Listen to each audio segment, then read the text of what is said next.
Welcome to New Possibilities. I speak truth to power without fear.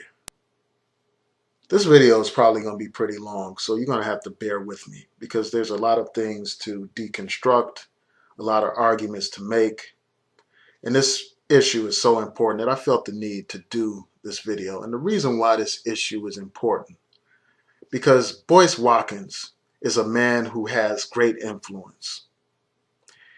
He has 150 subscribers. He regularly appears on national television, and he has articles that are read not only in the United States but around the world. So what he says matters. He's not a private citizen who has no impact. When he does videos, when he talks about issues or writes about issues, he influences people. And sadly, many people are going to join him down this reckless course. So let me tell you what I'm talking about. This brother wrote an article explaining why he's not going to vote, and he did a video further elaborating and explaining his position as to why he's not going to vote. Now, a lot of people are going to follow his example. A lot of people are going to decide not to vote, not to exercise their right to vote. They're going to basically surrender. They're going to surrender power over to the most right-wing elements of this society by not participating in the electoral process. That's exactly what they're going to do. They're going to surrender the policy-making apparatus to the most right-wing.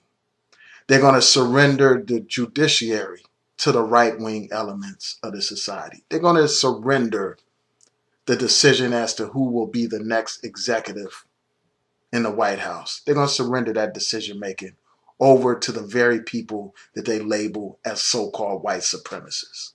That's exactly what these people do when they decide not to vote. And I think that that is stupid. Now, this man made several arguments, and I just want to run through some of his arguments. His entire argument is based on a faulty, illogical premise.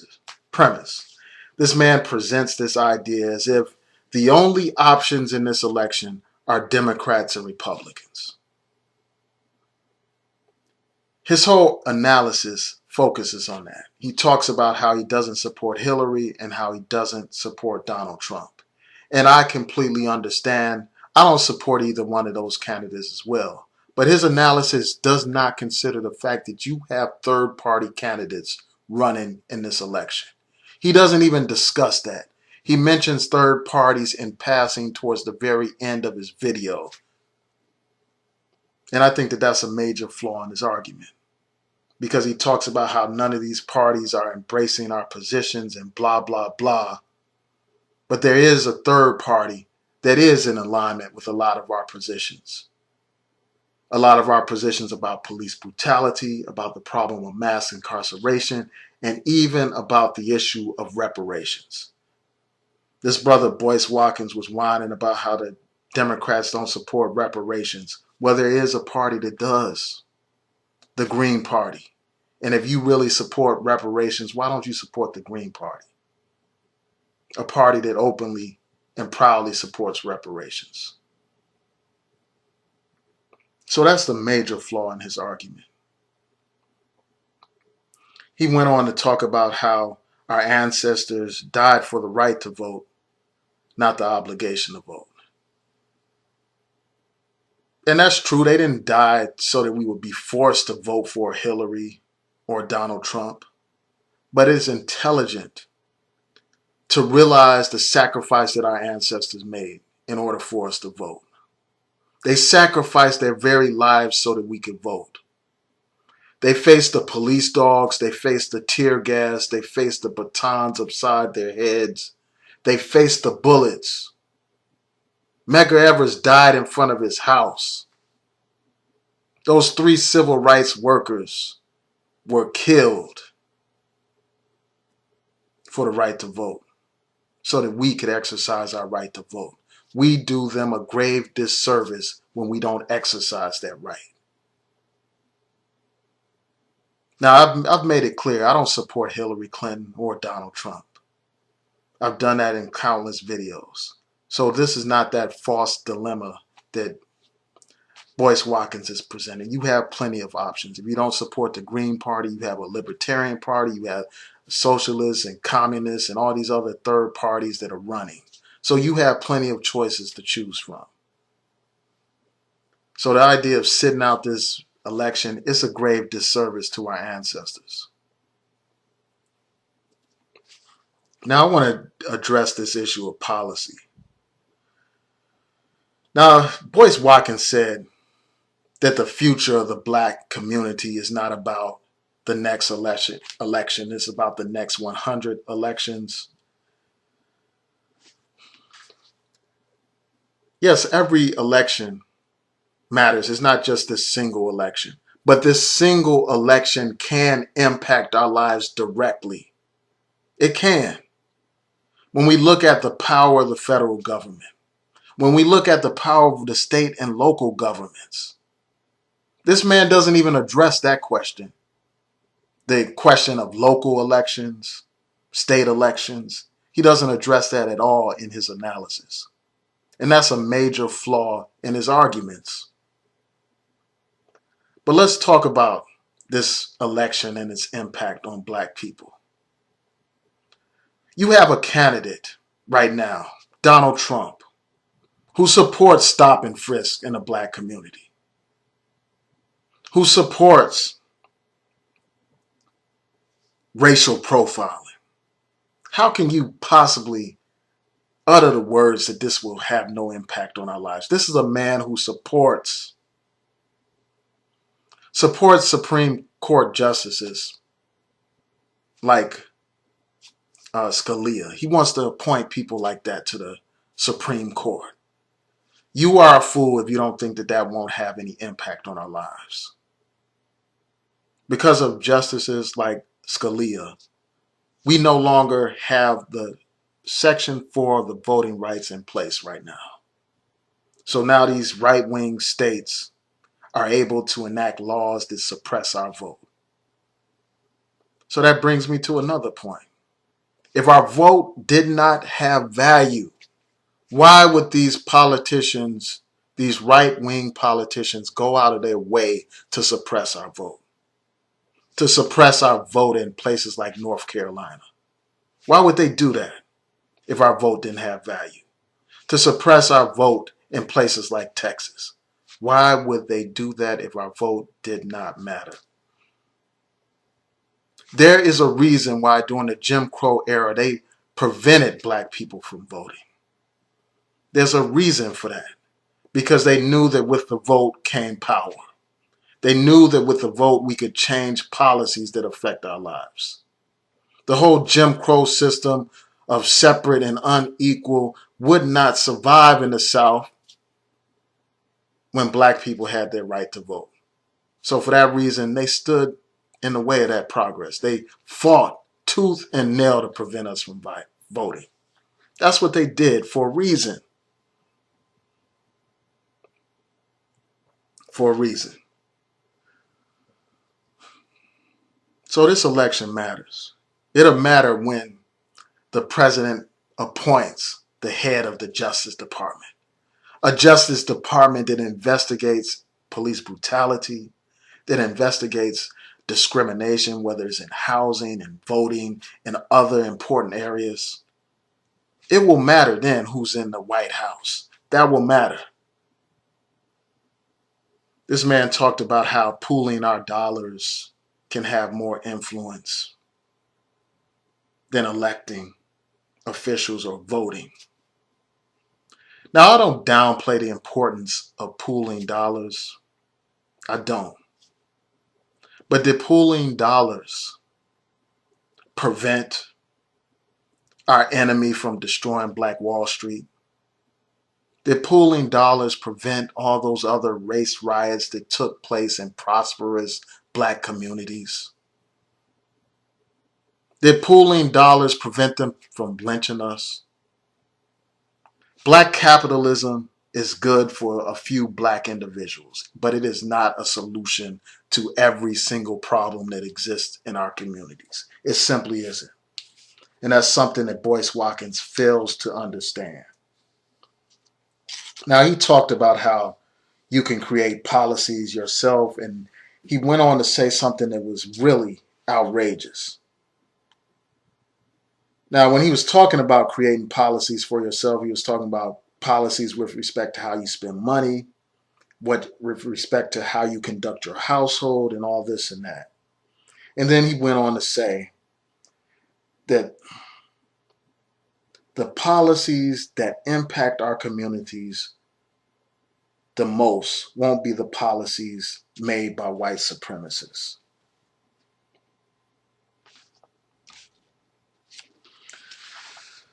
All I can do is shake my head at that, because that's absurd. It was policies enacted by politicians that had devastating impacts on us. Policies that stripped away our right to vote, stripped away our right to equal education, stripped away our very humanity. Policies that affect us today, policies that this man complains about himself. Policies, for instance, that led to mass incarceration, like the 1994 crime bill. That had an impact on our lives, a devastating impact on our lives. So let's not pretend like these policies of these people that you label as white supremacists won't affect our lives or don't have the same level of impact of some policy in our heads, some policy that we make up. Now, he mentioned how we can develop our own policies, and we should develop our own policies. But those policies don't have any power if they're not enacted into law. That's what he doesn't understand. A policy means nothing inside of somebody's head. A policy means nothing just written on some paper made up by some group of people gathered at some convention. The policy only matters when it's presented to elected officials that have the power to make it law. And the only way that you can present that policy to those elected officials and have some kind of change is if you vote for people that support your policies. This man talked about amending the 13th Amendment so that it doesn't have an exception for those who committed crimes, from what I recall. But in order to make that happen, you have to elect people in Congress that are willing to do that. So to say that you don't want to vote is just asinine, because you can't enforce your policies or anything like that without having elected officials that endorse those policies. We can't even affect who is going to be on our school boards. We can't affect who will be our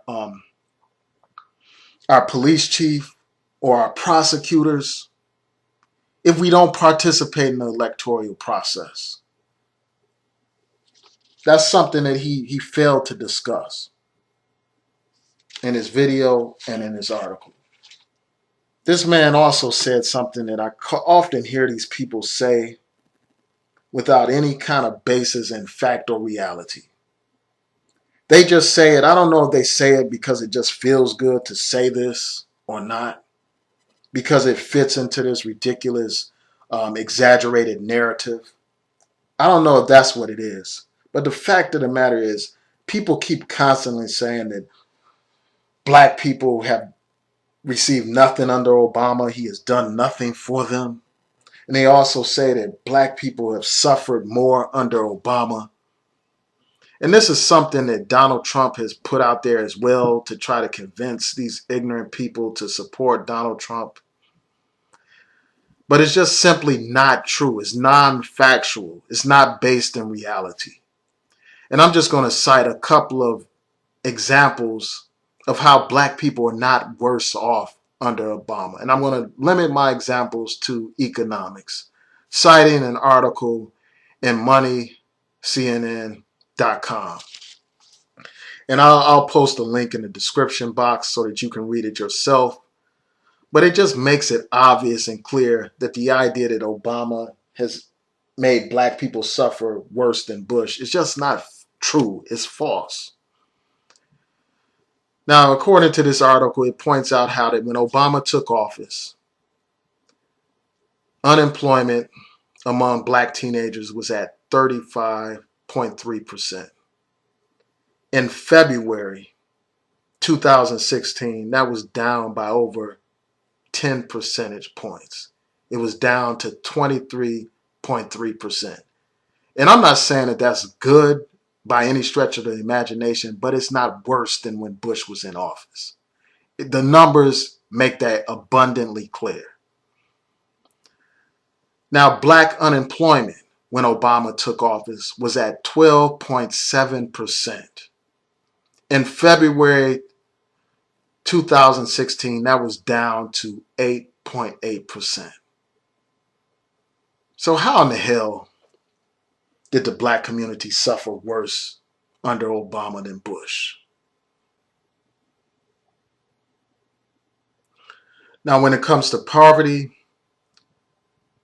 poverty was at 25.8% in 2009 when Obama took office, and it rose all the way to 27.6% in 2011, and then it went down, and eventually it was down to 26.2%. That's a slight increase over 2009, a very slight increase in the poverty rate. But let's not paint this picture that black people have suffered so much under Obama. Let's not paint this false narrative that Obama has done nothing for the black people, for our black community. This brother has the Brother's Keeper program. This brother helped enact the Fair Sentencing Act. This brother fought in court to protect affirmative action and our Voting Rights Act.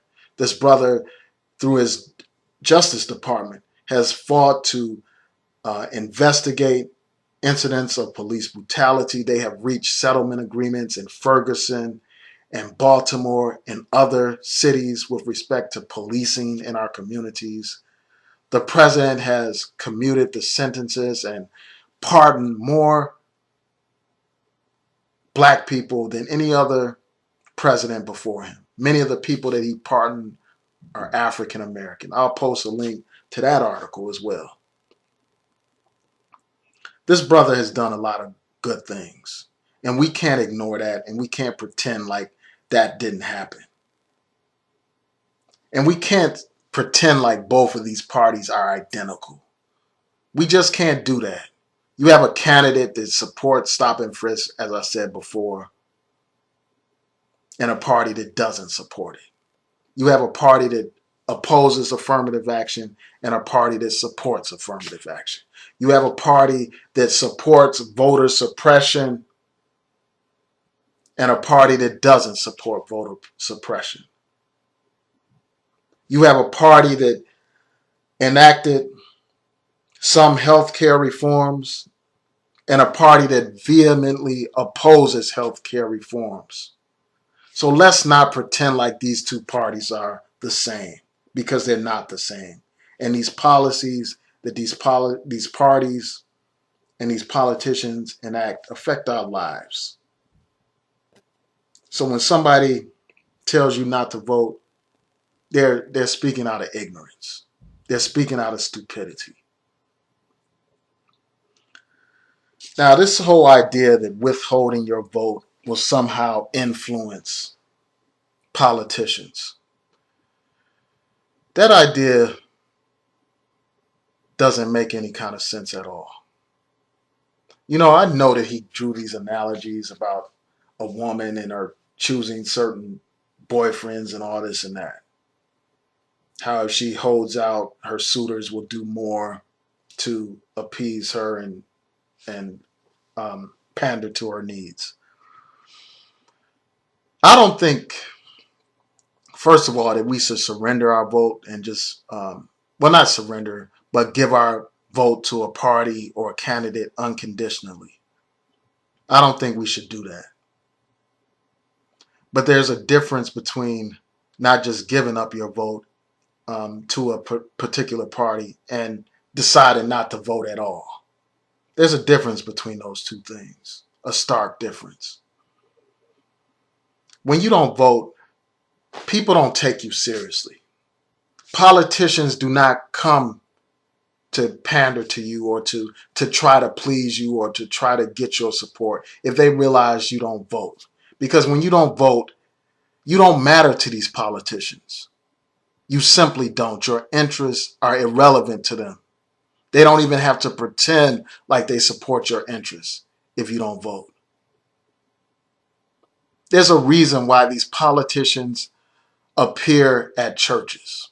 There's a reason why these politicians appear before certain civil rights organizations. There's a reason why these politicians appear before groups like AIPAC and other lobbying groups. They appear before these groups because these groups have members that actually vote, members who have influence, members who matter, members who realize the importance of their voice. So they go to them and they seek out their vote.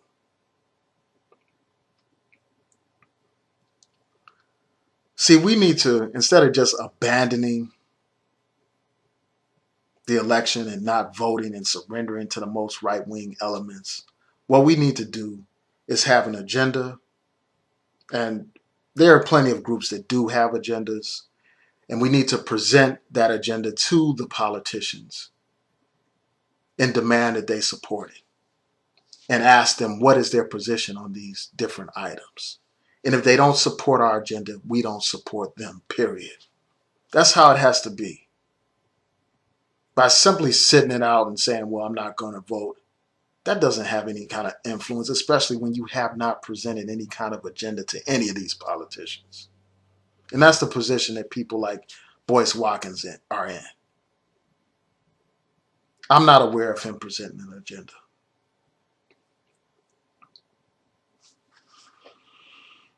So yeah, I mean, when you don't vote, you don't matter and you do not count, despite what Boyce Watkins is saying. Why do you think that these political parties don't even address the issue of poverty? Why do you think that is? Because the masses of poor people are not politically mobilized. That's why. And many poor people do not participate in the electoral process, and they haven't formed groups to lobby for their interests. There may be a few exceptions, but as a whole, as a collective, they haven't created groups to lobby for their interests. And so for many situations, they're overlooked. Nobody is campaigning in soup kitchens. You know, I think that that's rare that you'll see a politician going to so-called skid rows seeking votes or going to the projects seeking votes. Most politicians are not doing that. That's very rare. Every now and then you may see it as a photo op, but they're not actively campaigning in the most downtrodden communities, because often those communities don't vote. And in the minds of these politicians, they don't matter. And that's how we can become as a community if we don't vote. If, for instance, they saw that most black people decided to abandon the Democratic Party and embrace the Green Party or some other third party, or if we abandoned those parties and created our own party and voted for our own candidates in our own communities, that would force these politicians to listen to us. Whereas just sitting around, sitting at home on your ass, just giving up your vote like a coward, that influences nobody. There's no reason why black communities can't be ruled by black political parties. Now, this brother Boyce Watkins talked about how they talked about creating a black political party, but we got to move beyond the talk and be about it and actually do something and actually create a political party. I would be more impressed with this brother if he said, well, we have this political party that we have created and this is our agenda. See, nowadays what we have are a bunch of substitute teachers, man. We have a bunch of counterfeit, imitation black nationalist leaders, not real ones. Back in the 60s, our people understood the importance of the vote. You had people like Stokely Carmichael, who would later become Kwame Ture, form a political party in the South, in a place where black people had no political power. And they created that party and they ran candidates, and many of those candidates won. So they gave black people power. This brother wrote books. He wrote a book called Black Power about how we need to mobilize politically. How do we need to promote our interests politically? Not only did people form groups, form political parties and actual organizations, not money-making businesses, not just some business where you're selling t-shirts and selling products and all that kind of stuff. These people actually created organizations fighting for our people's liberation. They created political parties and they created political agendas. I remember years ago I saw Eyes on the Prize, I think it was part 2, where they talked about how all these black nationalist leaders like Amiri Baraka got together, and not just to talk about the system. They got together with politicians and they laid out a political agenda. And they elected black officials and they promoted that agenda. That's what we need to do. We need to move beyond the realm of just ideas and move into the realm of action. And I'm not saying that voting is some kind of panacea that is going to save our community by itself. It's only one piece of the puzzle, but it's an important piece. And only a fool would surrender that piece and just give it up and just surrender. Surrender that key tool towards our liberation. That would be just stupid. That's like me sitting down and playing a chess game and say, well, I'm going to give you before we even start the game, I say, well, I'm going to give you my queen and my rooks. Give up those two important pieces to the game. That would just be stupid and silly.